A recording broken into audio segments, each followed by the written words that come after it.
Kumusta po kayong lahat? And for today's vlog po is I want to thank God for everything. I want to thank Him for giving me another year of life. Ayan, maraming salamat. At sa lahat po ng mga bumati sa akin, thank you so much. And sa lahat po ng aking mga supporters, yung lahat ng nakasupport po sa akin. Maraming salamat. Kahit hindi ako masyadong nakasupport sa inyo, andyan pa rin kayo. And thank you so much. So, hindi po ko po papatagalin, kundi gusto kong pasalamatan yung mga taong nag-abot ng kanilang pagmamahal kay Manang Nils. Diba? Sa isip-isip ko, walang nagmamahal sa akin, pero marami palang nagmamahal. And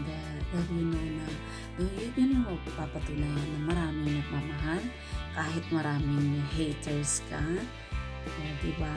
So, hindi na po natin patatagalan. Ito na po. Upisan natin sa, ito po na natin upisan. Ganyan po na lang kasi nandap ko na yung mga ribbon. So, ito po. Ayan. Ano po siya? Necklace siya. Sa beads. Diba? 2.2 grams. Ayan. Necklace. Maganda, diba? Pero ang ano lang niya beads. Pero you can buy any pendant para itagay mo dito. But pwede mong palitan na ito kasi natatanggal. Or you can just put it in the middle para ano siya.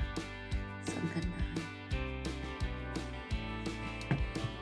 And of course, my necklace. Ito meron po. Ano rin? Ayan.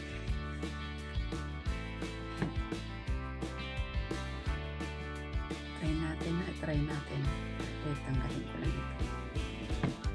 Tanggalin ko lang. Ayan siya. Ganda, diba? Ganda siya.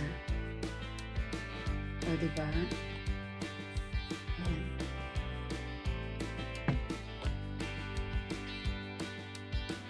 Ito. So, meron din ano dito. Meron din pong ang fashion na silver po, 9 to 5, hearing po siya. And last po is with diamond. Bracelet po. Bracelet po siya, guys. Ayan. So, ito po is unisex, pang babae at pang lalaki. Pero ito kailangan kong pabawasan kasi medyo malaki siya.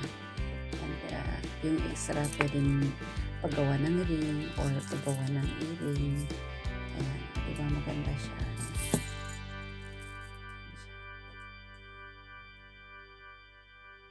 Ayan.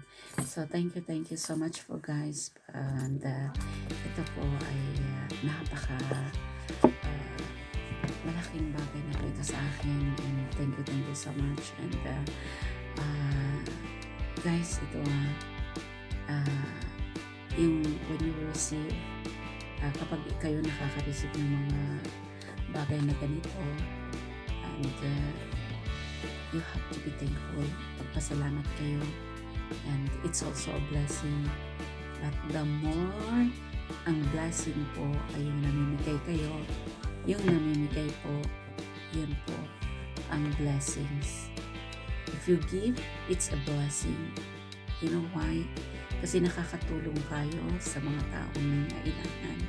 So when you give it from the bottom of your heart, yung galing sa puso mo, na wala kang nararamdaman na sakit or hindi masakit para sa inyo ang tumulong, kundi bukal sa loob nyo ang pagtulong, na hindi mo dapat ipagmayabang. Hindi ka dapat pagmayabang kung ano may naitulong mo sa ibang tao.